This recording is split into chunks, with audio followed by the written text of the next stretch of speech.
Iya, pemirsa masih di Ada Apa Berita. Ini terkait dengan kasus dugaan penyegapan 13 pembantu rumah tangga yang terjadi di rumah Brigjen Polisi Purnawirawan di kawasan Bogor, Jawa Barat.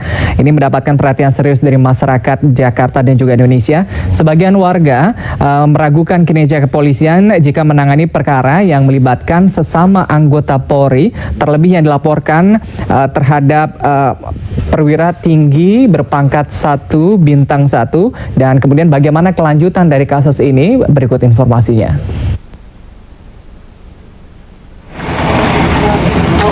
Polres Bogor Kota akhirnya memeriksa Brigjen Polisi Purnawirawan Mangase Situmorang bersama istrinya terkait dugaan penyekapan 13 pembantu rumah tangga.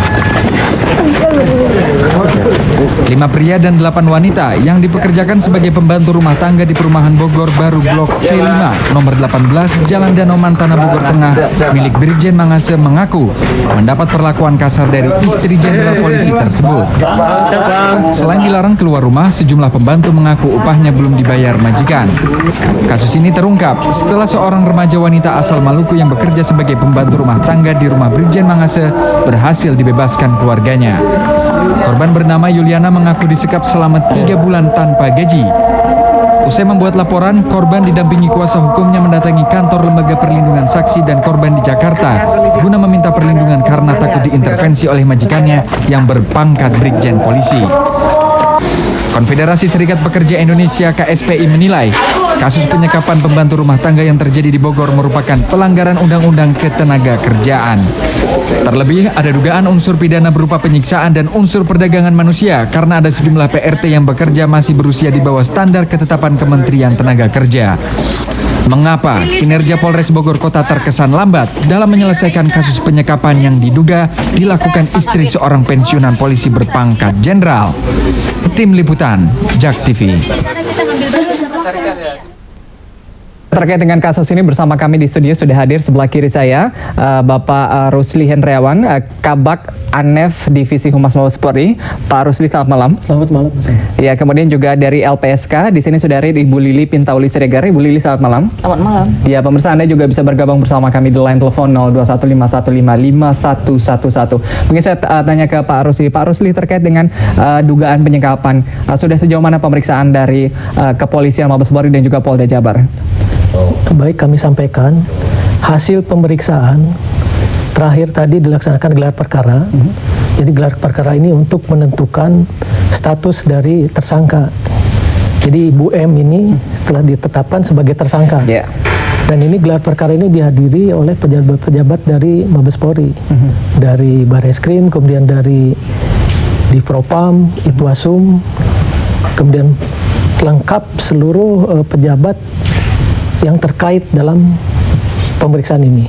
Sehingga ini menunjukkan bahwa memang kami serius untuk menangani kasus ini.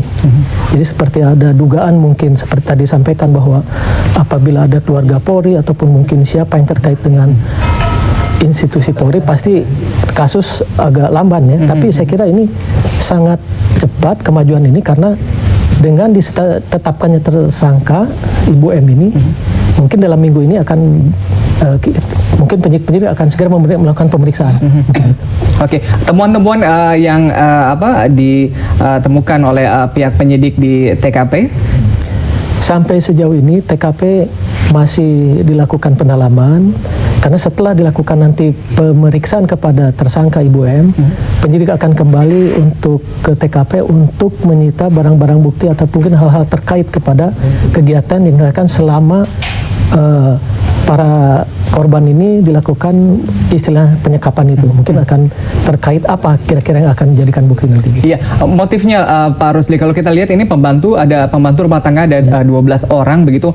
Job desk masing-masing sebenarnya apa begitu? Ada dugaan bahwa ini ada kaitannya dengan human trafficking. Hal itu belum bisa dipastikan ya, walaupun memang itu ada seperti di bawah umur, tetapi kan nanti akan kita perdalam. Mungkin penyidik-penyidik akan lebih mendalami setelah pemeriksaan kepada Ibu M ini.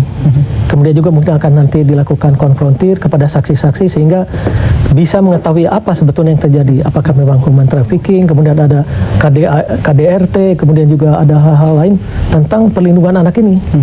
mungkin nanti setelah pemeriksaan kepada Ibu M ini kita. Oke, ini pertanyaan banyak orang juga, mungkin ke Bu Lili begitu ya. Apakah normal begitu memiliki pembantu 12 sampai 13 orang begitu dalam satu rumah sendiri? Apakah tadi ada dugaan semacam intervensi, kemudian juga human trafficking terkait dengan kasus ini? Ya, kita kan menerima penjelasan dari korban ya, YL ya, yang datang ke LPSK diantar oleh LBH Keadilan gitu. Nah, dia menyampaikan bahwa sampai di Pulau Gadung dia dengan beberapa orang, lalu ada ibu apa yang kemudian yang menjemput dan segalanya, dan kemudian mamanya juga ikut mengantar, dan ketika mamanya menolak untuk bekerja, dia malah enak aja kamu pulang bayar 2 juta. Nah itu ya. Terus kemudian dia menceritakan bahwa ada banyak temannya di sana. Jadi bukan hanya 13 tetapi 16. Ada yang 2 hamil, ada yang 1 baru melahirkan gitu. Nah, ini dalam satu ruangan mereka gitu kan.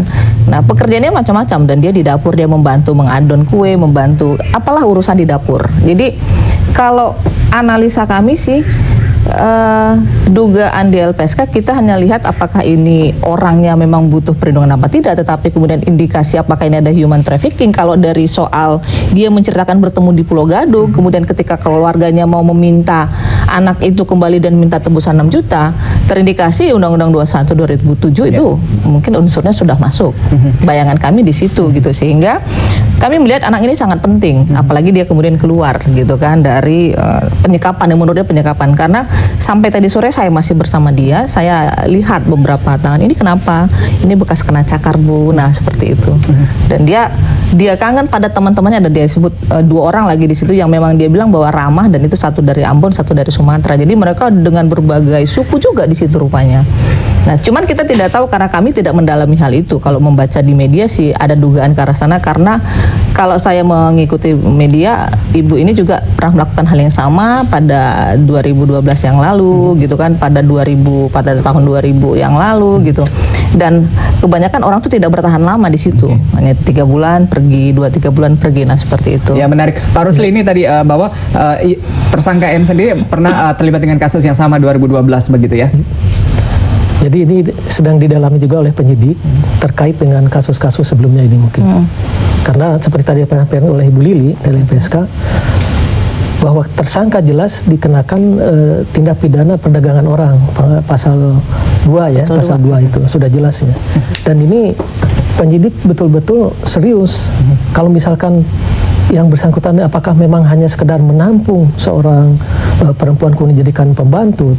Nah, ini hal-hal seperti ini akan didalami. Apakah juga ada terkait seperti tadi perlakuan-perlakuan yang tidak sesuai, karena ini ada anak di bawah umur ya. Ini hal ini akan diperdalam oleh penyidik. Mungkin nanti. Tapi dari informasi dan juga alat bukti yang diperoleh oleh polisi sendiri, apakah 13 sampai 16 pembantu ini semuanya merupakan pembantu yang dikerjakan di rumahnya atau?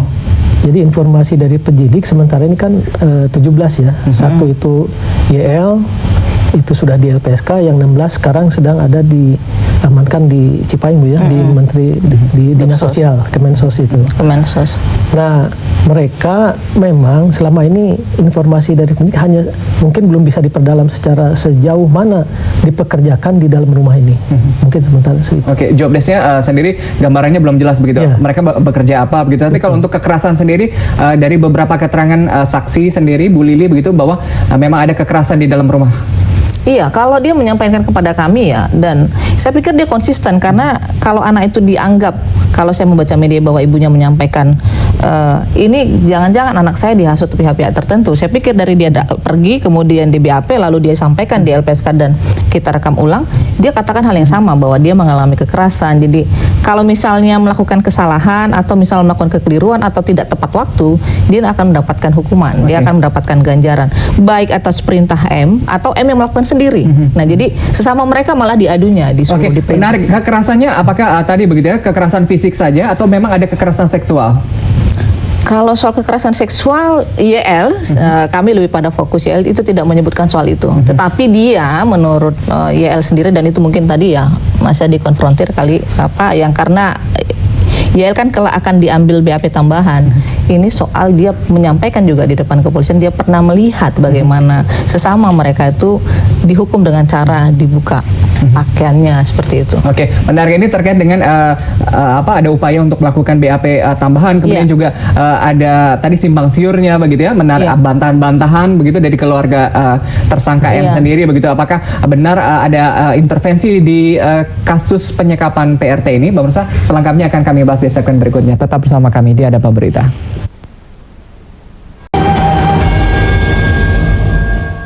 Ya pemirsa, MS istri Brigjen Purnawirawan Polisi yang diduga melakukan penyekapan kepada 13 pembantu rumah tangga di Bogor, Jawa Barat, siang tadi ditetapkan sebagai tersangka.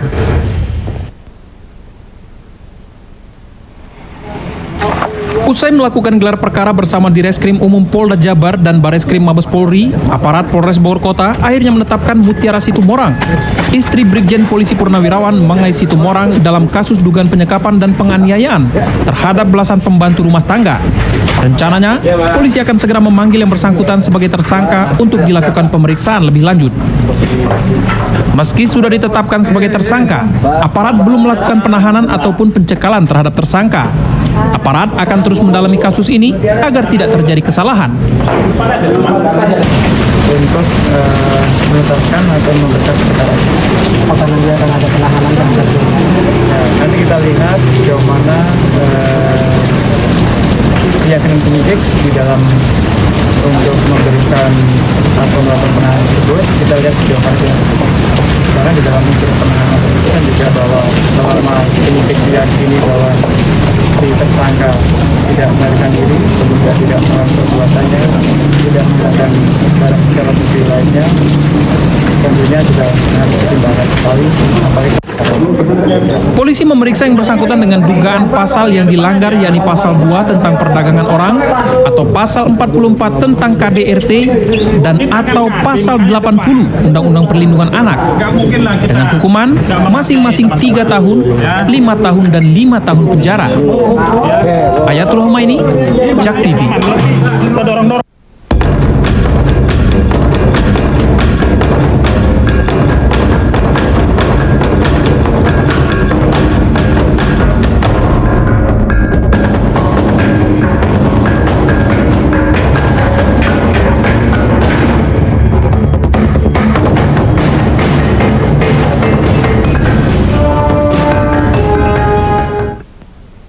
Ya, pemirsa, pembahasan kami lanjutkan.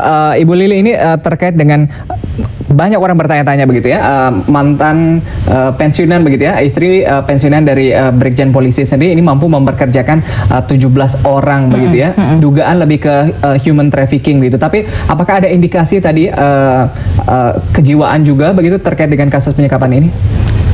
Siapa nih yang kejiwaannya? M. Kalau M, kami tidak melakukan analisa terhadap itu ya, tetapi dengan jumlah orang begitu banyak, kita tahu misalnya soal penggajian seorang pensiunan jenderal, kalau tidak punya bisnis yang lain yang berhubungan dengan itu, ngapain juga memiliki begitu banyak orang dengan interval waktu yang sangat cepat, proses pergantian orang-orangnya gitu kan. Nah, apalagi kalau melihat, kalau saya tanya sama YL, teman-temannya itu kan yang sebaya dia itu kan ada banyak, yang artinya kalau secara fisik juga merasa punya ketakutan besar, lalu dari sisi pendidikan ya mereka memang rendah. Nah, bisa dibayangkan kalau kemudian anak-anak yang demikian diiming-iming gaji 900, dipekerjakan sebagian di laundry, sebagian di air minum, tiba-tiba ternyata faktanya mereka bekerja tidak menentu, di dalam itu ditumpuk dengan satu ruangan.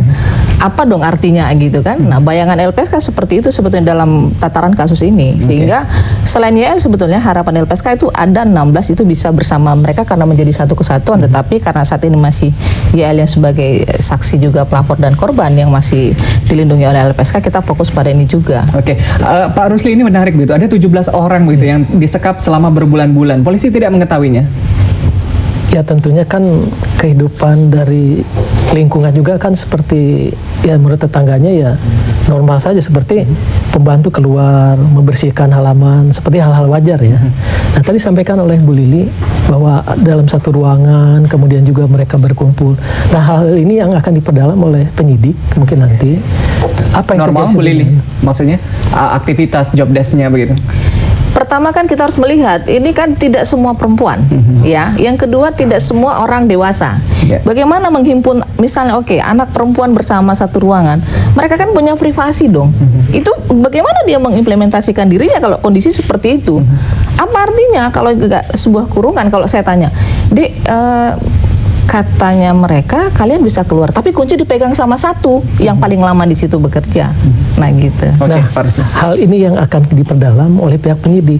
Mungkin nanti dari keterangan bagaimana statusnya pembantu ini, kemudian juga dikaitkan dengan kegiatan sehari-hari. Kemudian akan dicek juga mungkin nanti direkonstruksi di mana sih ruangan para pembantu ini. Apakah memang seperti yang dapat informasi sampaikan ya Iya. dari YL ataupun yang lain bahwa itu dalam satu ruangan. Mungkin nanti akan kita perdalam oleh teman-teman penyidik ini. Oke. Rekonstruksi, kemudian cek juga ke Ibu M. Apa sih yang terjadi? Sehingga Fakta-fakta yang diperoleh oleh LPSK Bu Lili ini terkait dengan simpang siur begitu ya. Ini kabarnya juga ada bantahan juga bahkan dari pihak PRT pembantu yang lainnya. Iya, misalnya saya tanya, YL kamu agamanya apa nak? Kristen Bu, oke. Berdoanya kepada siapa? Bunda apa kepada Yesus? Pada Yesus. Kamu ke gereja? Tidak. Kenapa? Tidak diizin. Nah, terus ada hal-hal yang lain misalnya, kalau misalnya mau makan jajan bakso, ternyata mereka kena cas. Nah, ini apa artinya seperti itu? Jadi dia menceritakan bagaimana dia dan sebetulnya teman-teman yang dialami di situ. Jadi tidak hanya kekerasan fisik saya pikir, tapi tekanan-tekanan terhadap psikologi mereka itu memang mengancam membuat mereka menjadi trauma begitu. Oke, baik. Kita coba angkat telepon, ada pemirsa yang bergabung. Halo, selamat malam. Ya, halo selamat malam. Ya, dengan siapa di mana Ibu? Dengan Ibu Erna di Bekasi. Ibu Erna, silakan Ibu. Ya, Pak, saya mau komentar ke Pak Polisi sebenarnya ya. Bapak Polisi sama Ibu Lulu sebagai LPSK. Pak Polisi mungkin bisa ini lebih jauh lagi karena ini hanya salah satu contoh yang mencontohkan bahwa ada 13 PRT yang disekat. Ini hanya salah satu contoh menurut saya, karena menurut saya banyak sekali yayasan yang itu bertuliskan penyalur PRT seperti itu ya, yang saya tahu karena dulu ini pengalaman saya. Saya dulu pernah dibawa oleh teman saya mau bekerja sebagai PRT, ternyata sampai di sana itu tempatnya sangat tidak layak sekali dan terdapat di dalam, terus ada pagar yang sangat tinggi. Di situ ketika saya sampai sana karena menurut saya tidak layak, saya minta pulang. Malah saya dimaki-maki oleh yang ada di sana, yang mengawasi di sana itu ada 4-5 orang laki-laki, dan kalau malam mereka selalu mabuk, minum minuman keras. Dari dalam rumahnya dikunci dan diborgol. Terus di sana ada juga anak di bawah umur, ada yang 16 tahun, ada yang 14 tahun, bahkan ada yang 13 tahun. Terus ketika di situ karena saya tidak bisa pulang, saya akhirnya terpaksa menginap di situ sampai katanya harus mendapatkan majikan kan, tapi karena saya memakai kerudung, saya minta majikan yang nggak melepas kerudung, ternyata nggak dapat. Semuanya mau lepas kerudung. Bahkan saya waktu itu pernah ditawarin untuk kerja sebagai penunggu showroom dan harus berdandan, nanti gajinya cantik. Karena saya nggak mau, saya dimarah-marahin lagi, dimaki-maki, bahkan dibentak. Karena ada anak di bawah umur, saya ajak teman-teman waktu itu, saya ajak teman-teman untuk keluar, tapi mereka nggak berani karena ya itu ancaman dari yang nungguin. Terus saya akhirnya ada alasan untuk pergi ke pasar karena di situ kan ada banyak orang, harus makan kan, harus belanja. Nah itu saya pergi belanja sama ibu-ibu yang tukang masak di situ. Nah dari situ saya cari-cari tahu tempat bagaimana cara saya harus melarikan diri dari situ. Ibu Erna ini pernah juga mengalami penyekapan artinya ya? Iya, ada backup semacam pengamanan begitu sehingga teman-teman Bu Erna sendiri tidak bisa keluar begitu, atau apa yang ancaman-ancaman, bentuk ancamannya? Bentuk ancaman itu dengan keras itu mereka pasti mengancam begini, kalau harus keluar itu harus membayar dulu di situ. Minimalnya ada yang 1 juta, ada yang diminta 2 juta. Terus kalau misalnya mereka dibekerjakan sebagai PRT, ditempatkan itu kan penyalur ya, terus ditempatkan PRT karena di sana misalnya ada kan, saya ketemu dengan orang di situ, anak di situ cerita ke saya bahwa dia nggak betah kerja di situ, dia pulang lagi ke situ. Oke, iya, baik Ibu Erna, ini pengalaman ke Bu Lili. Bu Lili, ini kasus seperti ini bukan barang baru begitu ya? Ini modusnya adalah tadi ya bentuk sebagai mungkin mencari pembantu kemudian tapi kalau dilihat dari cara kerja tersangka M juga begitu ya, ini begitu terkoneksi begitu ya, terhubung dengan orang-orang di Pulau Gadung begitu ya, mencari tenaga kerja begitu ya, anak di bawah umur. Iya, karena ini memang kan bukan barang baru. Saya pikir ini pasti ada banyak kasus-kasus lain yang mungkin saja luput dari perhatian kita. Jangan-jangan di sekitar kita ada hal-hal yang demikian. Saya pikir tidak hanya karena YL ini saja, tapi ada kasus-kasus yang lain yang selama ini yang banyak di wilayah itu terjadi. Tetapi bagaimanapun mereka mau melarikan diri, ini kan lebih pada soal ketidaktahuan tentang informasi kemana mereka pergi, ketiadaan uang dan ketiadaan keluarga. Ya, itu yang dialami oleh YL dan kawan-kawan. Tetapi mungkin apa yang dialami oleh Mbak tadi itu pasti ada banyak yang terjadi demikian. Atau ancaman-ancamannya begitu mungkin terkait membawa nama-nama petugas keamanan begitu sehingga mereka juga untuk keluar sendiri takut begitu. Kalau itu saya tidak tahu persis ya, karena yang masuk ke LPSK kasus yang demikian ini itu sangat minim ya. Tetapi kalau melihat bagaimana kultur kita selama ini terhadap beberapa PRT, kecenderungan mereka kan merasa bahwa saya ini memang tidak punya kemampuan karena yang saya hadapi adalah orang yang punya kekuasaan, punya keuangan, punya kemampuan apapun terhadap saya. Nah, itu yang terjadi secara psikologi sehingga mereka down duluan. Kalau sudah demikian maka mereka akan mudah diperalat seperti apapun. Itu. Iya, ke Pak Rusli ini menarik begitu ya tadi ini melibatkan orang yang punya kewenangan begitu ya, power begitu ya. Ini apakah tadi terlihat masyarakat melihat bahwa kinerja polisi di sini cenderung lambat begitu karena melibatkan tersangka M yang istri dari mantan pensiunan polisi Jenderal Brigjen. Saya kira ini kebetulan saja ya menimpa istri mantan Purnawirawan Jenderal. Dan saya kira ini tidak lamban ya, Polres Bogor ini sudah berupaya semaksimal mungkin bagaimana untuk mendudukan kasus ini betul-betul bisa diungkap sejelas dan terang benderang. Apa yang terjadi oleh Ibu M ini sehingga bisa diungkap apa betul ada koneksi yang seperti disampaikan tadi ya di Pulau Gadung dan lain sebagainya. Ini akan diungkap secara jelas nanti oleh penyidik itu, sehingga mudah-mudahan hal ini terakhir tidak terjadi atau terulang kepada yang lain-lain lagi mungkin ini. Ya Pak Musa, masih akan kita bahas di segmen selanjutnya. Jangan kemana-mana, tetap bersama kami.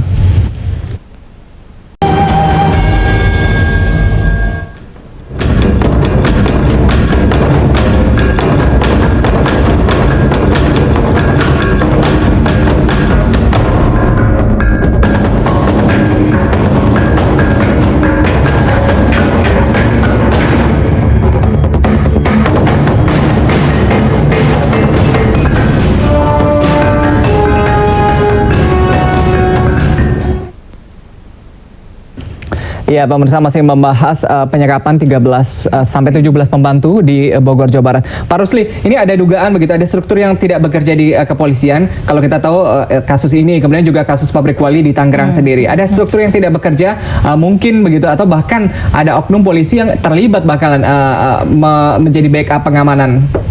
Saya kira tidak ya. Ini bukan tidak, maksudnya struktur yang tidak berjalan. Karena kalau kita lihat mungkin seperti yang terakhir terjadi di Bogor ini ya. Karena melihat dari status sosial, wah ini seorang pejabat mungkin. Jadi mereka memperkirakan mungkin tidak mungkin terjadi hal-hal yang tidak diinginkan mungkin seperti itu. Begitu juga tempat-tempat lain. Nah, kami mungkin menghimbau apabila memang tetangga atau mungkin lingkungan ada hal-hal yang melihat seperti yang di Bogor ya segera mungkin untuk menyampaikan informasi ke polsek atau mungkin ke pos-pos subsektor, karena kalau misalkan ini biarkan ya terjadi seperti ini. Atau malah ini kan istri mantan atau pensiunan jenderal begitu ya, jadi sulit diterobos begitu oleh petugas keamanan untuk melakukan penyelidikan, Bu Lili. Iya, pertama kan ini ada budaya sungkan ya di kultur kita soal seorang pejabat yang harusnya menjadi teladan gitu, dan kemudian kalaupun kecenderungan mau diganggu, ini berurusannya repot. Nah, itu kan keengganan masyarakat yang kemudian untuk mau tahu sekitar situ lingkungannya terjadi apa. Lalu kemudian kalau soal tidak berperan struktur, saya pikir mungkin ini soal apa ya, teledor juga mewaspadai lingkungannya. Nah, kalau kemudian himbauan soal masyarakat harusnya memang menginformasikan kepada aparat penegak hukum setempat gitu. Jika terjadi sesuatu di situ, tapi kemudian orang-orang yang di dalam itu sendiri jangankan mau keluar, berbicara saja dia harus mengulang-ulang untuk saking gugupnya dengan ketraumaannya. Itu gimana gitu kan. Ya itu mungkin karena ancaman-ancaman ditakut-takuti gitu. Iya, seperti itu. Oke, kembali kita coba angkat telepon, ada pemirsa yang ingin bergabung. Halo, selamat malam. Halo, selamat malam. Ya, malam Pak. Dengan siapa di mana Pak? Santosa, Pak, di Bekasi. Pak Santosa Bekasi, silakan Pak. Baik, terima kasih. Selamat malam, Bapak dan Ibu. Poin langsungnya saja. Ada kemungkinan tidak ada pelebaran namanya praktek penyalur PRT, dan juga pertanyaan kedua terakhir adalah kenapa jumlah angkanya mengambang di media itu 13, 16 atau 17? Kenapa nggak di fix yang terakhirnya berapa begitu? Oke. Itu saja, sukses selalu. Menarik. Terima kasih. Terima kasih Pak Santosa begitu. Baik. Jadi sampaikan tadi untuk kepastian kepastian jumlah. Satu yang jelas YL ini sudah di LPSK. Nah, yang 16 ini sudah di dinas sosial itu. Mungkin itu. Terus tadi yang pertama, maaf mau diulangi kan? Ada pelebaran begitu? Oh iya. Masalah pelebaran tentang kegiatan ini tentunya nanti akan ditindaklanjuti oleh teman-teman penyidik di Bogor. Tadi informasi sudah banyak masukan, kemudian juga tadi Bu Lili sampaikan bagaimana koneksi dari awal mulai Pulau Gadung sampai kemudian bisa di Bogor, kemudian juga sebelumnya ini tentunya merupakan masukan-masukan dan akan diperdalam pada saat nanti melakukan pemeriksaan kepada tersangka M. Kemudian juga akan dilakukan rekonstruksi dan lain sebagainya. Itu akan bisa mengungkap apa sebetulnya yang terjadi ini. Oke, iya Bu Lili, ini mungkin terkait tadi mungkin Pak Santosa katakan ini kalau misalnya melibatkan begitu ya sesama polisi, ini data sering simpang siur begitu, informasi sering tidak akurat begitu, masyarakat sulit membaca mana yang benar mana yang salah. Ya, kalau LPSK karena lebih pada peran memberikan perlindungan dan kita mencoba mengakses kepada institusi aparat penegak hukum lain, awalnya kita menerima itu justru 17 bersama Yul, berarti ada 16 yang lainnya. Kalau kemudian dikatakan saya 13, ini saya tidak bisa belum bertanya kepada berkoordinasi dengan Polresta karena mungkin sebagian itu sudah pulang. Ya, mungkin sebagian sudah pulang, mungkin sebagian juga sulit dicari lagi di mana orangnya sehingga mungkin jumlahnya 13. Tapi dari awal ketika YL ini bersama kami, dia dengan terang menyebut ada 16 seluruhnya di situ bekerja. Oke, Gitu. kemudian pendampingan untuk kasus ini terkait dengan dugaan begitu ini tidak sulit jeruk makan jeruk begitu, polisi menangani polisi begitu. Oke, Bu Lili. Kalau LPSK ini sangat respon ya dengan begitu cepatnya menurut kita. Lalu kemarin kami masih membaca media soal masih unsur pasal penganiayaan saja. Kita bingung kan? Soalnya Yul mengatakan ini sudah divisum dan kemudian beberapa saksi-saksi lain menjelaskan lebih banyak lagi. Nah, kalau hari ini saya membaca media tentang ada 3 undang-undang yang dikenakan kepada Ibu M, saya pikir ini sangat respon kita sangat baik ya dengan aparat kepolisian karena Kabar Reskrim sendiri langsung sudah merespon ini akan menjadi perhatian serius beliau dan jajarannya. Jadi untuk disupervisi atau malah disupervisi kayaknya ke Polresta Bogor. Nah, kalau terkait soal pendampingan, LPSK memang mendampingi YL sampai kapanpun, apalagi sekarang dia dalam pemulihan ya, pemulihan. Dan untuk yang 16 memang atau yang 13 lah, apa jumlah yang ada di Cipayung saya tidak tahu persis sekarang berapa, 13 atau 16 gitu kan. Nah, harapannya memang kalau mereka membutuhkan setidaknya Polres itu bisa merekomendasikan silahkan atau berbuat surat kepada LPSK untuk memberikan perlindungan kepada 16 yang lainnya. Jika memang mereka membutuhkan itu. Iya. Terkait dengan intervensi begitu? Kalau Pak Rusli, saya sekali lagi menyampaikan bahwa ini serius ya. Jadi masyarakat tidak usah khawatir bahwa ini adalah keluarga polisi. Tetap buktinya bahwa M jadi tersangka. Mungkin setelah itu agak ada pendalaman lain, bisa ada perkembangan, kan kita tidak tahu. Yang jelas kasus ini betul-betul ditangani secara serius. Iya, kita tunggu kerja serius dari polisi dan juga tentunya LPSK begitu untuk menuntaskan kasus ini. Baik Pak Rusli, terima kasih. Bu Lili, terima kasih. Jangan kemana-mana, informasi lainnya masih akan kami hadirkan untuk Anda. Tetap bersama kami di Ada Apa Berita.